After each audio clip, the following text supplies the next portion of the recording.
All right, let's bring it back down to earth a little bit. This still isn't a cheap knife, but we've got a new batch of the Mercworkx Custos push daggers.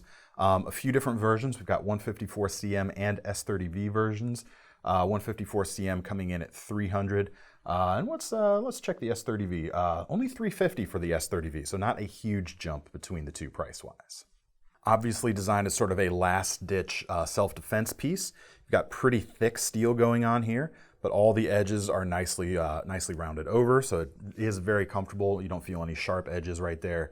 We've got a really impressive wedge of a blade sticking out forward. Double ground and very strong feeling, or very inspiring anyway, I should say, in the hand. Now, one of the things you'll see with this design, as opposed to some others, is there's a slight offset to the angle of the handle itself, which we do have micarta here.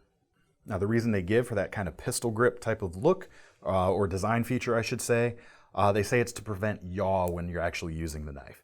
And to that, I take that to mean when you're striking, since your wrist is already pointed down a little bit, you're less likely to kind of flex all over the place when making contact. Now, both the 154 cm and the S30V versions of this blade are available with two separate sheath systems. There's both an inside the waistband and an outside the waistband sheath. I've got one of the inside the waistband ones here. As you can see, you've got a folded over piece of Kydex here, or is that bolter on? It is Kydex, like I thought. So you could certainly just kind of slip that over your hem and carry it inside the waistband if you want.